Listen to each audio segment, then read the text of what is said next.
Hello बच्चों, welcome to grade 8 sessions of subject civics and we are discussing chapter number 1. The chapter name is the Indian Constitution. This is your fourth session. तो बच्चों आज हम लोग grade 8 का subject civics discuss कर रहे हैं जिसमें हम लोग chapter number 1 के बारे में बात कर रहे हैं. Chapter का नाम है The Indian Constitution और ये आपका fourth session है. So let's start with it. तो बच्चों लास्ट क्लास में आपको अगर याद होगा तो हम लोगों ने क्या पढ़ा था. हम लोगों ने अपना चैप्टर कंप्लीट किया था about the why constitution is important for us. आज के क्लास में बच्चों हम लोग जो शुरुआत करने वाले हैं that is the Indian constitution की फीचर्स. आज की क्लास में हम लोग जितने भी की फीचर्स है हमारे इंडियन कॉन्स्टिट्यूशन के हम उनके बारे में डिस्कशन करेंगे. ओके तो एक बार जो सारे कॉन्स्टिट्यूशन के की फीचर्स हैं, कॉन्स्टिट्यूशन में क्या क्या दिया हुआ है और कौन कौन से वो फीचर्स हमारे लिए इम्पोर्टेंट है, राइट, उनको समझने से पहले एक बार कॉन्स्टिट्यूएंट असेंबली के बारे में थोड़ा डिटेल में पढ़ते हैं, राइट, और हमारा कॉन्स्टिट्यूशन कैसे बना उसके बारे में पढ़ते हैं. Okay so let us understand it क्योंकि हमें अब हिस्ट्री में जाना पड़ेगा और आप जब हिस्ट्री में पढ़ोगे मॉडर्न इंडियन हिस्ट्री में तो उसमें भी आप लोग ये इंडियन स्ट्रगल से रिलेटेड हमारा इंडियन कॉन्स्टिट्यूशन है, राइट, तो आप उसे हिस्ट्री में भी पढ़ोगे. तो यहाँ पे एक बार ब्रीफ में समझने की कोशिश करते हैं. Okay so by the beginning of the 20th century. अब ये 20th सेंचुरी कहने का क्या मतलब है, यानी कि हम लोग कौन से टाइम की बात कर रहे हैं, फ्रॉम 1900 एरा, राइट, कि 1900 से क्या चेंजेस आने लगे थे हमारे इंडियन स्ट्रगल ऑफ फ्रीडम में. So the Indian national movement had been active in the struggle for independence from the British rule for several decades. तो हमारे कंट्री में आपको पता है, राइट, कि बहुत पहले 1600 के टाइम से, like from the year 1600 British जो है उन्होंने अपना पावर इस्टेब्लिश कर दिया था इंडिया के ऊपर, राइट, अपनी कॉलोनी इस्टेब्लिश कर दी थी. ओके तो बहुत साल से वो रूल कर रहे थे, राइट, 200 ईयर से भी ज्यादा उन्होंने हमारे कंट्री पे रूल किया था. तो क्या हुआ बच्चों कि जब 1900 के बाद from the year 1900 like 1901, 1902 and so on हमारा नेशनल मूवमेंट काफी बढ़ गया, राइट. लोगों के बीच में वो एक उनके अंदर एक फायर आया that now we need to have freedom from the British, right. तो अब ऐसा हुआ कि जो स्ट्रगल था फॉर इंडिपेंडेंस वो बहुत ज्यादा एक्टिव होने लगे सारे लोग इस स्ट्रगल में. Okay after that what happened, let us see that. तो आपको याद होगा जब हम लोग फर्स्ट सेशन कर रहे थे हमारे इस चैप्टर का तो हमने पढ़ा था कि जब सेकेंड वर्ल्ड वॉर हो रहा था बच्चों तो उस टाइम पे 1934 में हमारा इंडियन नेशनल कांग्रेस जो हमारा पार्टी था, राइट, जो इंडिया में उस टाइम सबसे बड़ी पार्टी हुआ करती थी, सबसे बड़ी पॉलिटिकल पार्टी थी, राइट. तो उन लोगों ने डिमांड किया that we need to make our own constituent assembly और हमें अपना एक कॉन्स्टिट्यूशन चाहिए. क्यों? Because we need to free our country. Now the long experience of authoritarian rule under the colonial state convinced Indians that free India should be a democracy. अब हम लोग समझते हैं कैसे उन्होंने डिसाइड किया कि what would be the nature of our country, right? तो वो लोग ने डिसाइड किया ऐसे कि जब उन्होंने ब्रिटिश के अंदर काफी साल से रूल करते करते ब्रिटिश ने रूल किया और ये लोग स्लेव्स की तरह भी, Indians were the slaves of the British rule. तो ये लॉन्ग एक्सपीरियंस इनका under the British rule serving the British people, उन लोगों को, इंडियंस को, जो हमारे लीडर्स थे, उनको ये प्रॉपरली कन्विंस कर दिया कि अब जो हमारा फ्री इंडिया होगा उसका नेचर कैसा होगा, तो डेमोक्रेसी होगा. और डेमोक्रेसी का आपको तो नेचर पता ही है. डेमोक्रेसी में it is the rule of the people, कि हर एक इंडिविजुअल की अपनी एक आइडेंटिटी होगी और हर एक के डिमांड्स को देखा जाएगा, right. Each and every individual would be equal in front of law, है ना. तो यही एक्सपीरियंस जो था ना of the British rule, of the authoritarian rule of the British, it convinced we Indians that now India should be a democracy. और यहाँ से जब उन्होंने कॉन्स्टिट्यूएंट असेंबली बना था, तो जब कॉन्स्टिट्यूशन बना था, इन सारी चीजों को, जितने भी स्ट्रगल्स, जिस तरीके के स्ट्रगल्स हो रहे थे हमारे कंट्री में, उन सबको पॉइंट में रखते हुए हमारा कॉन्स्टिट्यूशन बनाया. ओके तो यहाँ पे देखो बच्चों इस पिक्चर में, do you recognise these people? If you don't, let me tell you what are their names. आप तो महात्मा गांधी को पहचानते होगे. आप उन्हें अपने जितने भी आपके पास अगर नोट रहते हैं तो उसमें आपने महात्मा गांधी का फोटो तो देखा होगा, right. He is the father of our nation. देखो यहाँ पे Nehru, Pandit Jawaharlal Nehru, and who was Pandit Jawaharlal Nehru? He was the first prime minister of our independent India, right. You should know that. ये बीच में महात्मा गांधी है और यहाँ पर वल्लभ भाई पटेल है, right. Sardar Vallabhbhai Patel was also one of the most important leader, national leader, who played an important role in the struggle of Indian freedom. तो ये लोग अब जब कॉन्स्टिट्यूशन के बारे में कि कॉन्स्टिट्यूशन कैसे बनना है, तो these were some of the most important leaders जिन्होंने डिसाइड किया कि कैसे रूल होना चाहिए. नाउ दे आर, इस फोटो में आप देख रहे हो ये काफी सीरियस डिस्कशन में है. महात्मा गांधी, पंडित Jawaharlal Nehru and Sardar Vallabhbhai Patel, right. और ये बच्चों ये फोटो देखो, this is the picture of Indian National Congress. तो आप इंडियन नेशनल कांग्रेस के बारे में जैसे मैंने बताया, it was the political party, right. उस टाइम पे जो हमारी कंट्री में आज जो आप कांग्रेस पार्टी जानते हो, तो उनका लीनियज अगर आप देखोगे तो हमारा इंडियन नेशनल कांग्रेस से ही है ना. तो यहाँ पे आप देख रहे हो पंडित जवाहरलाल नेहरू, वो अपना स्पीच कन्वे कर रहे हैं, अपना एक मीटिंग कन्वे कर रहे हैं to the people, and these are the members of the Indian National Congress here. अब इस फोटो में देखो बच्चों, यहाँ पे आप क्या देख रहे हो कि कॉन्स्टिट्यूशन, ये आपको एक बड़ा सा मोटा बुक दिख रहा है यहाँ पे. Now this is the constitution, right. This is the book from which our country is govern. Okay, इस कॉन्स्टिट्यूशन को सब जितने भी लीडर्स थे, जितने भी मेंबर्स थे कॉन्स्टिट्यूएंट असेंबली के, आप देख रहे हो ये सारे के सारे यहाँ पे इस कॉन्स्टिट्यूशन पे साइन कर रहे हैं. ये हमारा कॉन्स्टिट्यूएंट असेंबली है. ओके, यहाँ पे बैठ के जितने भी लीडर्स थे, जितने भी मेंबर्स थे हमारे कॉन्स्टिट्यूएंट असेंबली के, यहाँ पर बैठ के वो लोग डिस्कशन करते थे, राइट. और ये पंडित जवाहरलाल नेहरू है, who is signing the constitution, and then also after that he became the first prime minister of our independent country, that is India. Okay, इस फोटो में आप क्या देख रहे हो, बहुत सारे लोग दिख रहे हैं. Now who are these people? These are the members of constituent assembly.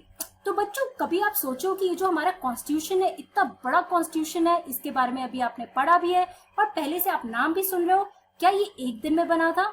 Obviously not. इसको बनाने में कितना टाइम लगा था? ये दिसंबर 1946 में लोगों ने ये कॉन्स्टिट्यूशन कॉन्स्टिट्यूएंट असेंबली बना था, and finally it was in 1949. यानी कि 3 साल लगे थे बच्चों ये पूरा एक कॉन्स्टिट्यूशन बनने में, right. And also it was not the work of only one single person, but group of people. So basically these are some of the members of the constituent assembly जिन्होंने हेल्प किया था हमारे constitution को बनाने के लिए. So this was not done by one person, but by a group of around 300 people who became members of the Constituent Assembly in 1946 and who met periodically for the next 3 years to write India's Constitution. तो आपको 2-3 चीजें याद रखनी होंगी. Constituent Assembly कब बना था? 1946 में. ओके, कितने मेंबर्स थे? Around 300, to be precise 308 members थे. और ये 3 साल तक ये लोग मिलते रहे थे और इन्होंने अपना फाइनली हमारा इंडियन कॉन्स्टिट्यूशन लिखा. ओके, अब बच्चों हम लोग जब कॉन्स्टिट्यूएंट असेंबली की बात कर रहे हैं, now let us look at some of the most important facts and important points about the constituent assembly. तो ये कैसे शुरुआत हुआ था और कैसे यहाँ पे ग्रुप जितने भी असेंबली मेंबर्स, जो भी असेंबली के मेंबर्स थे, कैसे चूज हुए थे, इन सब के बारे में हम पढ़ते हैं. Okay, so the British sent a group of officials known as the cabinet mission. तो जब आप हिस्ट्री पढ़ोगे ना बच्चों, उसमें आप इन सब टर्म्स के बारे में पढ़ोगे. यहाँ पे आप ब्रीफ में समझो कि क्या हुआ था कि 1946 में एक कैबिनेट मिशन सेंड किया गया था. By whom? By the British officials, right. और कैबिनेट मिशन में कौन थे? कुछ ब्रिटिश के ऑफिशियल्स थे जो इंडिया में आए थे और उन्होंने डिसाइड किया कि फाइनली क्या बनेगा यहाँ पे इंडिया में, एक कॉन्स्टिट्यूएंट असेंबली बनेगा. ओके, तो फाइनली कॉन्स्टिट्यूएंट असेंबली कब बना? The cabinet mission formed the Constituent Assembly in December 1946. तो आप याद रखना, when was the Constituent Assembly formed? It was formed in December 1946. There was a dispute among the Indian national leaders and the partition took place. तो अगर आपको याद होगा बच्चों, तो ये 1946-47 के बीच में काफी डिस्प्यूट्स होने लगे थे नेशनल लीडर्स के बीच में कि उनको जो मुस्लिम लीडर्स थे उनको एक अपना नेशन चाहिए था और वो है पाकिस्तान. आज जो प्रेजेंट डे हमारा पाकिस्तान है. तो बेसिकली ये पार्टीशन टुक प्लेस. ये कब हुआ था? 1947 में. फाइनली जब पार्टीशन हो गया था, इंडिया और पाकिस्तान 2 अलग अलग नेशन बने थे, राइट. तो आप ये सोचो कि उस टाइम पे जब बहुत इंपॉर्टेंट कॉन्स्टिट्यूशन बनाना था और इसी टाइम पे ये सारे प्रॉब्लम्स भी शुरू हो गए थे, right. The partition took place. Also, there was so many dispute among Indian leaders, the national leaders here, और princely states जो पहले के थे उनमें भी बहुत सारे disputes थे. लेकिन इन सारे problems के अलावा के बावजूद भी हमारा ये constitution बना. Okay, now we should always have we should always feel proud of these national leaders जिन्होंने हमारे लिए इतना मेहनत करके फॉर 3 कंटिन्यूअस ईयर्स इन्होंने मिलकर हमारे लिए इतना बड़ा सा कॉन्स्टिट्यूशन लिखा, right? After the partition and independence the constituent assembly took up the work of framing the constitution. तो ये पार्टीशन के बाद और इंडिपेंडेंस के बाद फाइनली हमारा कॉन्स्टिट्यूशन फ्रेम हो रहा था। There were 308 members who were elected by the Provincial Legislative Assembly. तो उस टाइम पे हमारे जो प्रोविंसेस थे बच्चों, जैसे आज के डेट में हमारे स्टेट्स है, राइट? तो वैसे ही उसी इलेक्शन के थ्रू हमारे लेजिस्लेटिव असेंबली जो उस टाइम पे होते थे, राइट? तो उसके थ्रू बहुत सारे लीडर्स सेलेक्ट हुए थे, इलेक्ट हुए थे, and there were how many members from them? 308 members, total 308 members थे जो ये प्रोविंशियल लेजिस्लेटिव असेंबली से इलेक्ट हुए थे, and they started working on the framing of our Indian Constitution. Also, the Congress ensured that all the communities get equal recognition. तो basic point क्या था? सबको अपना एक equal recognition मिलना चाहिए, हर एक individual का अपना एक identity होना चाहिए, everyone should be equal in front of law, right? So, despite the issues like diversity in India, कि बहुत सारी communities हैं, different communities had their own demands, और उस टाइम पे तो और बहुत बड़ा chaos था, partition भी हो रहा था, है ना? So despite the issues like diversity or the partition of India and Pakistan, confusion among the princely states, बहुत से ऐसे princely states थे जो इंडिया से वो इंडिया में पार्ट नहीं लेना चाह रहे थे, राइट? वो चाह नहीं रहे थे कि वो अपना एक इंडिपेंडेंट नेशन बनाना चाह रहे थे। तो बहुत सारे princely states they were also not wanting to join India, the Indian nation. तो ये भी एक confusion था। Also, the members of, but despite everything, the members of Constituent Assembly gave this country a visionary document, right? ये हमारे लिए बहुत important document है आज के डेट पे। Now imagine, जैसे अगर first example में आपने देखा था कि अगर फुटबॉल या फिर क्रिकेट या फिर हॉकी या जो भी गेम आप खेलते हो, उसमें अगर एक सेट ऑफ रूल्स नहीं रहेंगे तो बिना रूल्स का गेम कैसे चलेगा, है ना? तो गेम्स के लिए भी एक बेसिक रूल तो चाहिए। वैसे ही अगर एक बड़ा सा कंट्री जिसमें इतने सारे लोग रह रहे हैं बच्चों, तो उन्हें गवर्न करने के लिए कुछ तो रूल्स होने चाहिए, कुछ तो लॉज होने चाहिए। तो आपको अब इम्पोर्टेंस समझ में आ रहा है कि हमारे कॉन्स्टिट्यूशन का इम्पोर्टेंस क्या है, क्योंकि ये हमारे कंट्री को गवर्न करने के लिए काफी इजी है, राइट? ये सेट ऑफ रूल्स जो हमारे लिए बने हैं वो किसके लिए बने हैं? For us people, right? Democracy को डिफाइन करने के लिए, okay? Also let us know about doctor Bhimrao Ambedkar, Baba Saheb हमारे जिसको हम लोग कहते हैं डॉक्टर बाबा साहेब अंबेडकर और भीमराव अंबेडकर। तो इनके बारे में आप लोगों ने क्लास 7 में भी पढ़ा था, राइट? क्लास 6 में भी पढ़ा होगा, नाम तो आप लोग इनके बारे में जानते ही होंगे, but let us know. So doctor Baba Saheb Ambedkar is known as the father of Indian constitution. Yes, he was the father of Indian constitution, जिन्होंने अपने मेजर आइडियाज जो है उन्होंने सारे आइडियाज को अप्लाई किया कि हमारे कॉन्स्टिट्यूशन का नेचर कैसा होना चाहिए, वो किस लेवल पे होना चाहिए, कितने सारे लोगों के कितने डिमांड्स हैं, उन डिमांड्स को समझ के सब कुछ डिसाइड करके उन्होंने काफी अच्छा एक विजनरी डॉक्यूमेंट बनाया सब लोगों के साथ मिलकर, and that is why he is called the father of Indian constitution. Dr. Ambedkar believed that his participation in the Constituent Assembly would help the scheduled caste to get some safeguards in the draft constitution. तो basically doctor Ambedkar का ये भी idea था कि जो minority group है उस time के, अगर आपको याद होगा, दलित के लिए इनका बहुत बड़ा रोल रहा है, राइट? इन्होंने बहुत सारे दलित मूवमेंट में पार्ट लिया था।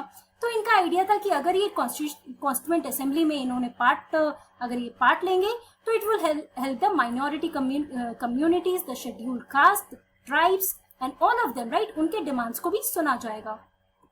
सो बेसिकली बच्चों, आज की क्लास में इन शॉर्ट हम लोगों ने कॉन्स्टिट्यूएंट असेंबली के बारे में पढ़ा कि कॉन्स्टिट्यूएंट असेंबली कब बना था, दिसंबर 1946 में, और कॉन्स्टिट्यूशन को बनने में कितने साल लगे? 3 साल लगे। फाइनली हमारा कॉन्स्टिट्यूशन कब अडॉप्ट किया था हमने? इट वॉज अडॉप्टेड और enacted, let's say it was enacted, came into force on 26 January 1950, right? तो ये सारी डेट्स आपको याद रखने होंगे। 26 January is the day when we celebrate our republic day, okay? So हम लोग अपने next class में we are going to talk about the key features of our constitution. That's all for today. I'm going to meet you in the next class, and thank you very much.